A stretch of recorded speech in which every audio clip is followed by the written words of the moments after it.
Hi there. Do you think you might be losing points in IELTS writing because your writing style is wrong or simply inappropriate for IELTS?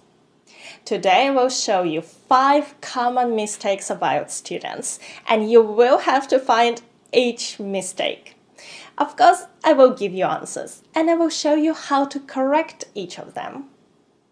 When writing examples for today's video, I've chosen a common IELTS topic, which is education, so hopefully you will get some new ideas about it along the way. Before we start, I just want you to know that I have 2 other videos about improving your IELTS writing style. Both are among my most watched videos. These are 30 words you must avoid and how to improve your writing skills immediately. If you haven't seen them yet, links will be in the description box below. Okay, let's get started.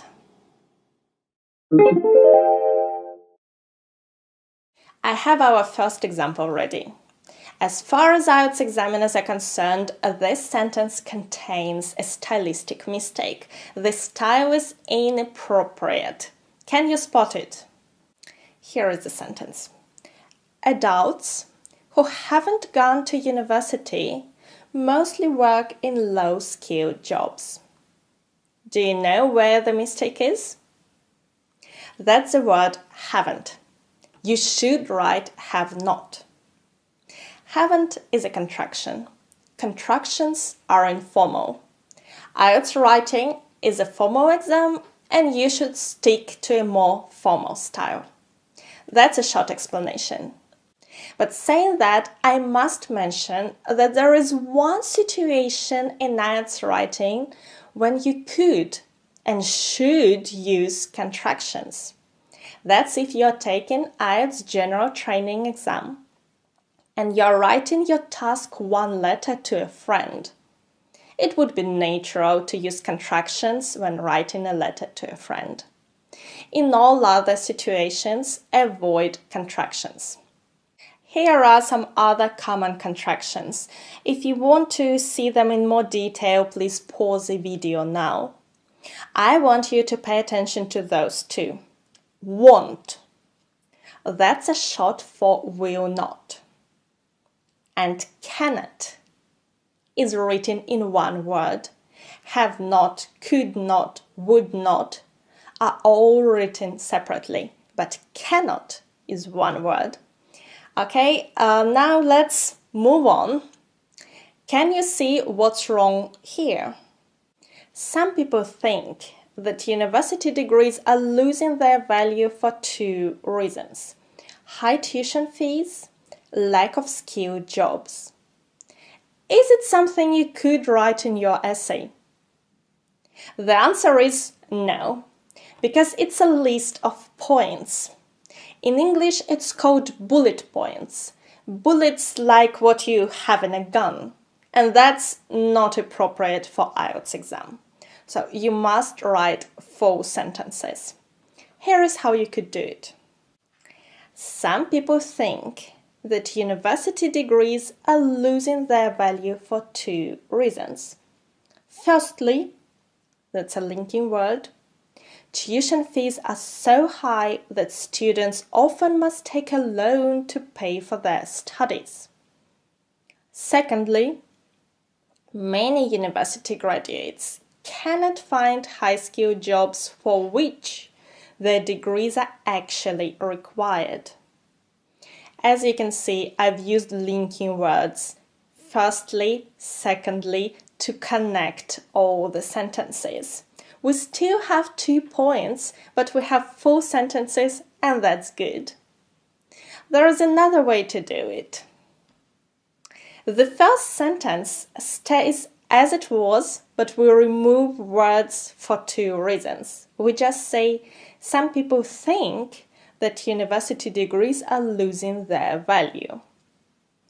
Then we use a linking word to introduce our first supporting argument.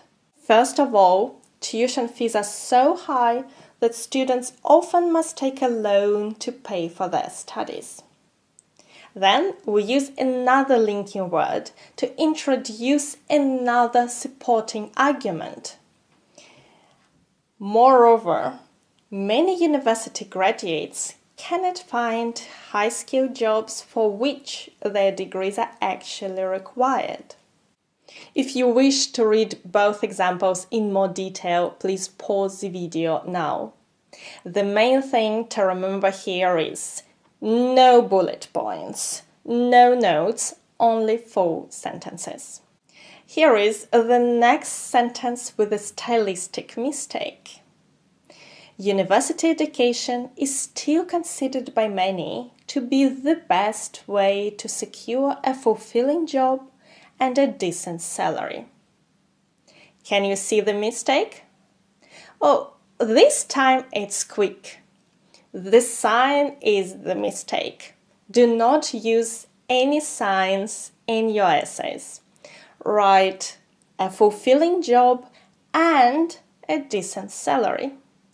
Now let's move on to the stylistic mistake number 4. Many male students apply for science degrees, e.g., engineering, computer science, and mathematics. What's incorrect? The abbreviation e.g.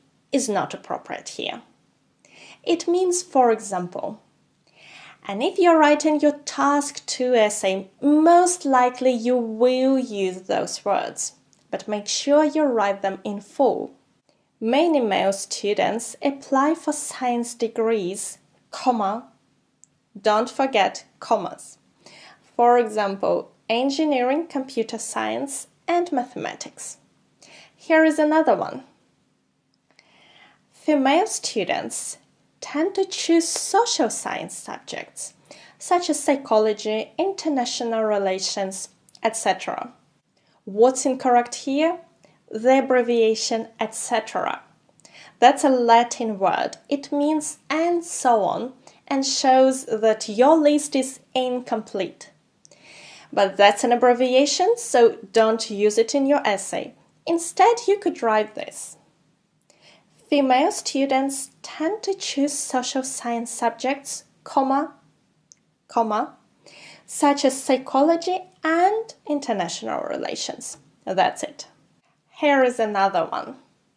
Kids whose parents hold a university degree are more likely gonna go to university than those whose parents didn't receive higher education. What should we change here? Let's start with the first word, kids. It's informal. It means children. So use children in your essay. In our example, school children. But that's not all. There is another informal word here, gonna. Gonna means going to, and it's extremely informal and used in informal spoken English, so never ever use it in your IELTS writing at all. So here is how our sentence should be. School children whose parents hold a university degree are more likely going to go to university than those whose parents didn't receive higher education. Kids and gonna are not the only informal words which are often used in IELTS writing by mistake. If you want to learn more of them, watch this video. If you want to improve your writing style further, watch this video. Don't ever use wanna in your IELTS writing essays either. Good luck with your preparation. Thank you for watching me. Bye!